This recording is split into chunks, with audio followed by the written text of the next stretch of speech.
session of trying to recover my mind on putting. Don't know if you remember last week we had the first session, and then I was going off to the British Masters and having a putting lesson myself, which I have done, which we'll talk about in this video. And yeah, that went quite nicely. So just got back from the British Masters at Hillside yesterday, and I've come over to Lincoln to see Nicola today, and we are going to get this session underway. So yeah, here we go. Nick, over to you. Okay, so in terms of where we're at right now, based on the week that you've had, just want to tell me a bit about that? So yeah, so I went over on the Sunday, quite sort of excited in a way that I was going to go and see, you know, a top putting coach, and this was sort of my last attempt to get back to good again. Yeah. Because if he can't help me, I don't think anyone else in the world could. So it was quite an eye-opener, to say the least. I couldn't believe, after the putting session, I sat in the car and just couldn't believe how bad I was. It was horrendous. Yeah. You know, just the basics really have just got so poor. But yeah, he explained everything so clearly, which gives me a focus to go away and work on now. I've bought some new putting aids, which will help with what I'm trying to work on. And yeah, it's up to me now to go and do it, I suppose. But it was so such an eye opener. It was almost like I've never played golf before, and I was, you know, it was like kind of crazy golf in Blackpool. It was so bad. So yeah, so I get about you're quite embarrassed by yeah, it was very embarrassing because, you know, I'm a +3 golfer. I should be able to know that. I think. Because I can see it on everyone else. But I suppose when you've got into so many bad habits over the years, and you've never had someone tell you how to rectify that, then until now, I just got into such a bad position, and now I know why I've been putting so poorly. Okay, so you've got some really good information. You're embarrassed by what you found. Horrendous. But it sounds like he's given you, you've come away with some awareness of what you could Absolutely, do. technically wise. I know what I need to do. I mean, when I was having the lesson, and he got me in the position where he wanted me, my back was killing me. Because he said, well, that's great. If it feels uncomfortable, you're obviously doing it right. Because going back into your comfort zone was being poor, being rubbish. So every putt I had to sort of step back, and my lower back was killing. But that's what I need to feel. You know, if I do feel uncomfortable when I'm going practicing, I know that's that I'm in the right position. So when you step out of your comfort zone, it's not actually supposed to feel comfortable. No, it felt deadly awkward. I mean, I'm thinking, there's no way, how am I going to hold a putt from here? But then, you know, the proof was there that I was stroking it better, and the ball was going in the hole. So it was, it was definitely eye-opening. So you're doing new things in new ways, and in theory, potentially getting new outcomes. Yes. Yeah, that's the desire. Well, that's the logic as well, isn't it? I mean, I'm not saying that I'm going to go out and start holding every putt now, but it gives me some kind of focus on how to get better technically. I think. I'm not saying you're going to go out and hold every putt, but imagine. But I've always imagined. We'll see. So you've got some resources. You've got some feedback with him as well. So going forward, you know, I'm going to do some videos of my, you know, 2 or 3 weeks down the line after I've tried to sort of grind it in. I can send him a few videos back just to make sure I'm doing the right thing, and you know, and I'll get some feedback off him. But yeah, it's been it was well worth the 2.5 hour trip and the hours lesson. Yeah, good. Okay, so in terms of us, in terms of what we're doing, you've got the realization that if you're doing new things in new ways, then potentially that's going to create different outcomes. And that's going to set the intention for what we're going to be doing. Because based on our last discussion, you seemed very clear on what you didn't like. Yeah. You seem to think consistently in sort of ways about yourself that didn't necessarily serve you. Kind of you have to stand back and think about that for a moment. Yeah. And so my intention is to, I guess there's a couple of things. It's what is it we're moving towards? What do you want instead? And then what's the new that we need to do to enable that in terms of almost like you and how you perceive your golf. And you perceive yourself as a golfer almost, really. Not the what did you call it? Crazy golf. Crazy golf. Blackpool golf. Yeah, that's walking the first few putts in that studio with all the cameras on me, and and coming up on camera was a crazy golf would have been how I would describe my putting stroke. It was horrendous. Yeah. So the golfer that you do want to describe yourself as, who's that? It's difficult to say at this moment in time. Who was it? A guy that used to enjoy his golf, not every round of golf, but in general enjoy it, and love the fact that I could come in and say I've shot a really good score, and people would congratulate me, and that made me feel good about myself. Over the last year or so, I've come off the course and people are talking how miserable I've been on the golf course, and that's not the way. No. Wasn't me. So I've always sort of come across as, I'm very encouraging on the golf course as a better player. If I'm ever out with mid-handicap or handicap golfers, I try and encourage them to do as well as, and obviously help them enjoy their round. And I'd got so much wound up and stressed about my own golf, I forgot about everyone around me, and that's what made me become a bad person on the golf course, if you like. Okay, so I don't want to feel like that. You're not conscious of how people are perceiving you, or? I'm very conscious of that. I'm too conscious of that. I think I don't want to have a name as, I don't want to play with him because he's miserable. Which is what I have been. So you want to be the person who is a delight to play with, the person who people kind of almost like look up. I mean, it was very eye-opening. Probably the end of last year in the winter, one of my good pals who's a member at the golf club had come up to me and said, I need to have a chat with you. He took me to one side, which totally respect him for doing that, because I didn't see it until he mentioned it. Ah, what good friends. And he said that two fairly new members had played golf with me a couple of weeks before, and after I'd left the golf club, they'd said what a horrendous round of golf they had not enjoyed it one bit, and they were looking forward to playing me to see how I played the golf course and blah blah blah blah, and I was devastated. And it sort of, and I had to write. I basically wrote them both a personal email to apologise. So their experience of golf was to put down because of you, or how you were. Because how bad I was on the golf course. I was a horrible person to play golf with. And that's, I've seen that on tour a few times when a golfer's got into bad habits and got miserable and slammed clubs, chuck clubs, snapped clubs even. It's affected. You can see how it affects the group. And I'm not saying I'm tour level one bit. But as an everyday golfer who can play the game of golf, I don't want to be perceived as the person that's going to put people down. It's not who I am. And that's one of the big reasons why I haven't played golf in 3 months, because I don't want to be that person. You don't want to be that person. So the way I'm dealing with that is not to play golf. No, okay. So avoiding it. Because I don't want to get out there and lose it, and then someone else can play. And you're here, you're sitting in this chair, and you're doing the stuff that you've done in the last week in terms of your putting. So you have avoided it because you're disappointed in the way that you have shown up on the golf course, and by the impact that you've had on people when you're supposed to be this person who does actually play really good golf and people learn from.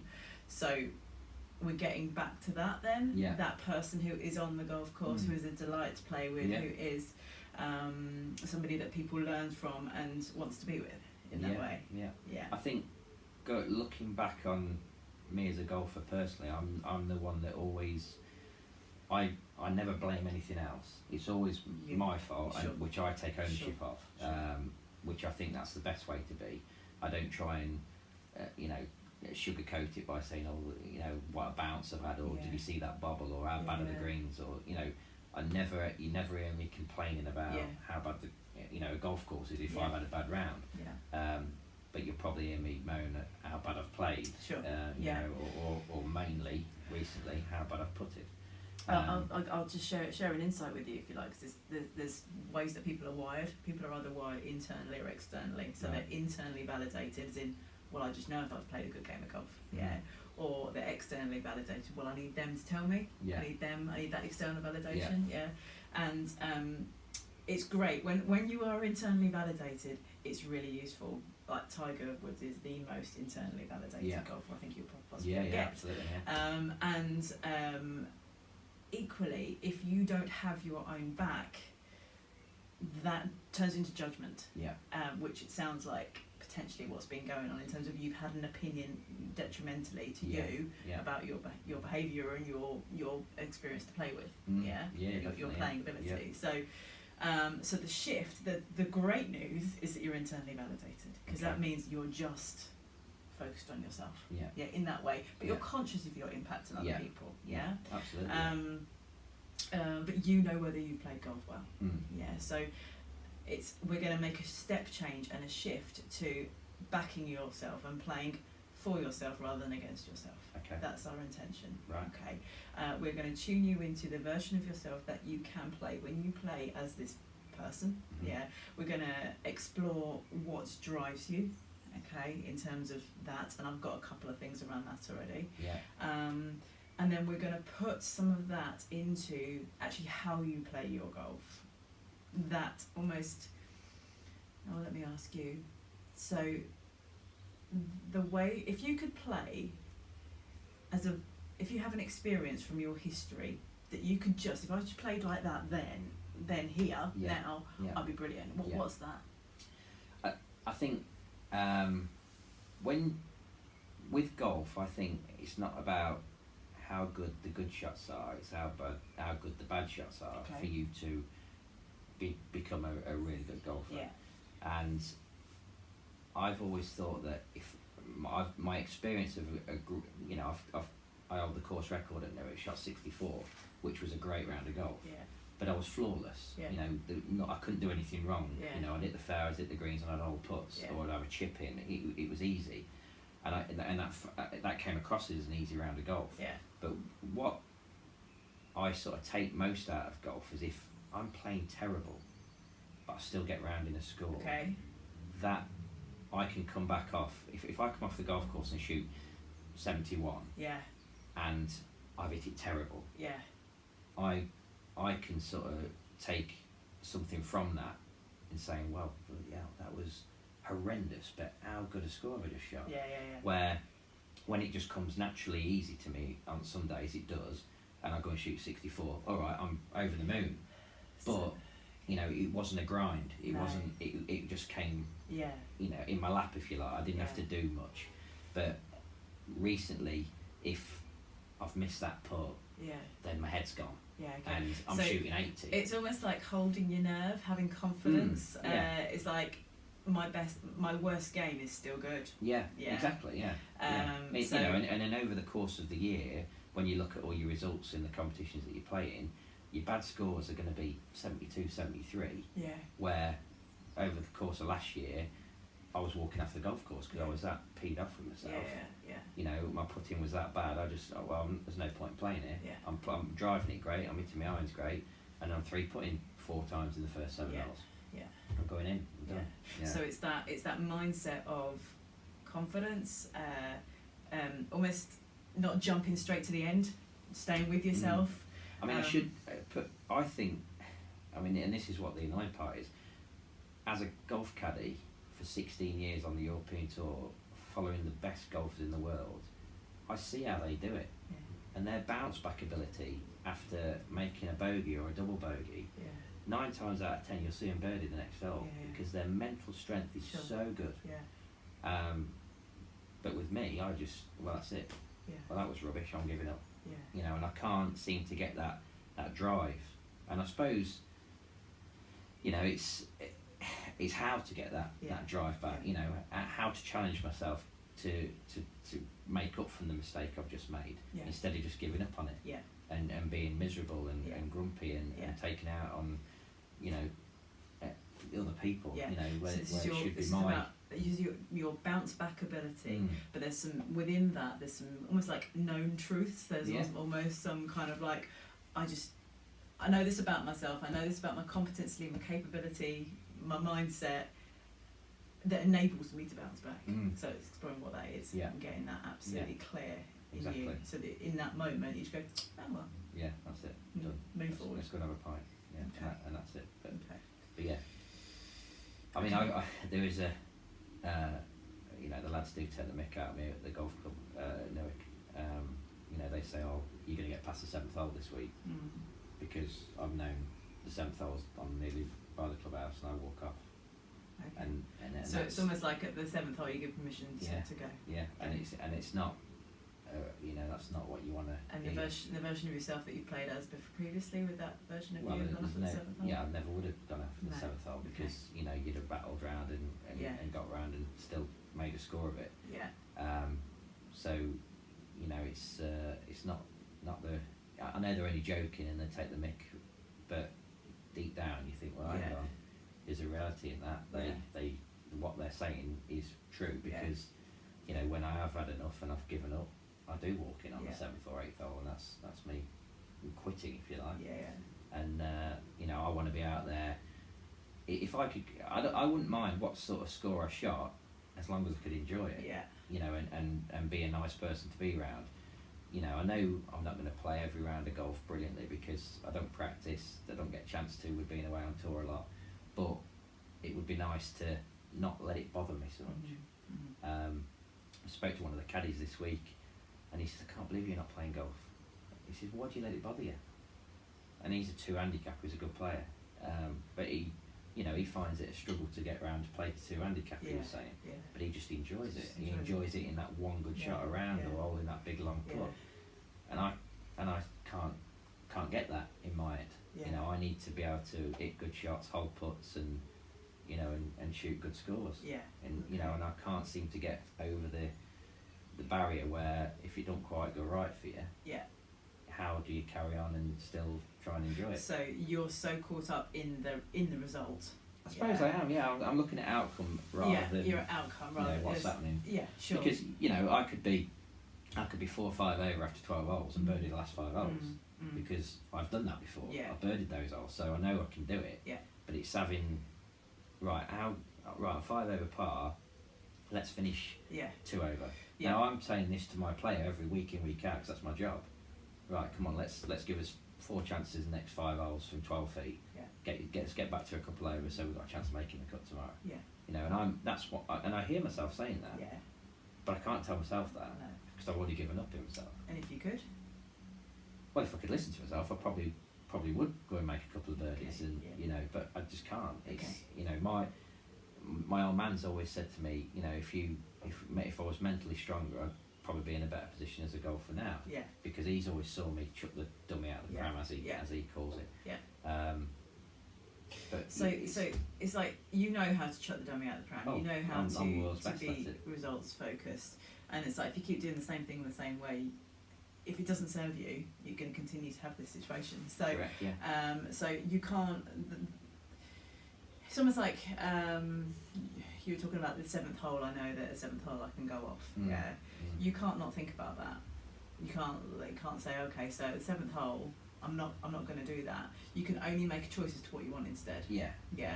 So in terms of that, if you don't want to be results focused because it doesn't sound like it serves you, so what are you instead? Mm. Yeah. Yeah. If you don't want to be the sort of person that people don't want to play with, if you don't want to be that person, who do you want to be instead? Yeah. Yeah. Yeah. If you want to feel a different way, if you don't want to be the kind of person that berates yourself and gives yourself a hard time, what do you want to do instead? Mm. And if you did all of that, how would that impact your experience of golf? Well, it would obviously be a lot better. I'd enjoy it, Okay. and through enjoyment, I'd probably play better, Okay. be more relaxed, and everything would probably come together as one. Yeah. Okay. But at the minute, I go fishing instead. Okay, good. So let's not do that. Let's do something else that's golf. You see, I haven't played golf for 3 months, but the lads have asked me to go and play golf on Saturday this week. Okay, yeah. Now I'm thinking, what fishing lakes Yeah. can I go on? Yeah. I'm not Can I even- escape to? Not even contemplating going golfing. Hmm. But they want me to go and play golf. Okay. So it's going to be. I probably won't go. At the minute, Yeah. moment, I probably won't go. At the moment, and this is one of the, I'm going to share with you a number of almost like known truth presuppositions that the highest performing athletes, people have within them. Yeah. And sometimes, and the fact is that sometimes we just don't always use all the resources that we have available to us. Okay. Yeah, but there's no judgment in it. No. It's like you don't have, at this moment in time, you don't have the belief that you're going to go and play a great game of golf. No, You're not necessarily tuned into how you play a great game of golf. There's no judgment in that. No. You've just kind of forgotten, you're not using it at the minute. Yeah. So make choices that serve you. Okay. Yeah. At some point, you will tune back in. Yeah. Probably very soon. Yeah. Yeah. Okay.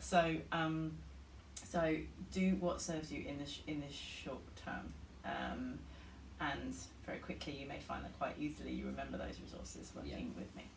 Okay. Perfect.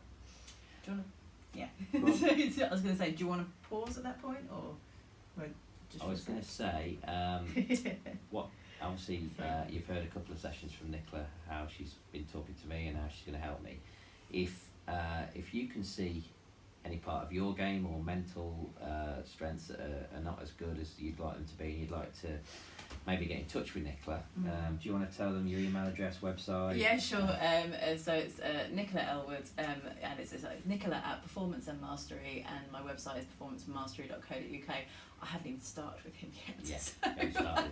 Yeah, this is literally me just discovering how he's doing what he's doing to himself. Okay, so but there you go. So you can have a look at her website and see what Nick's all about, and if you want to get in touch with her, you can do. But that's the end of this session. I'm going to go out on Tuesday, which is tomorrow morning. I'm going to do 2 hours putting, which is going to be the first time in as long as I can remember to try and practice the new thing that I've been told to work on. So as until the next session, we'll video it again, but we'll come back to you then and let you know an update on where I am mentally. See you later. So I've just finished another hour. So when we finished filming, me and Nick just did an hour one-on-one, and this was her first bit of the session where she was going to try and get inside my head, I suppose. And we did some what's called trance work. Never done it before. The only trance I can remember was 90s disco. But yeah, so almost like she put me to sleep but didn't. Spoke to me, put me in places where I'd been in the past and where I'd want to be in the future. And sort of when I've come round and we've now finished this session, it's given me it's almost like butterflies in my stomach. Now, a few of the lads have asked me if I want to go and play golf on Saturday this week, and up until now there was not a chance I was going to go and play Saturday. I'm still not saying I'm definitely going to go and play Saturday, but it's actually just given me a bit of a buzz. I'm thinking, well, yeah, I might just go and play now. So it certainly works. I mean, I was very sceptical when I first started this, but and we've still got a few sessions to go, but after the proper session one and doing the trance work that we've just done, it's really opened my mind for sure. I'm going to the golf club tomorrow to do my couple hours putting practice with what I've been told to do, and we'll go from there. I'm seeing Nick again on Friday, so we'll see what happens in that session, and then obviously the next morning is when I was meant to be playing golf, so might just be playing this week, who knows, but yeah, back on Friday to do the next video. Now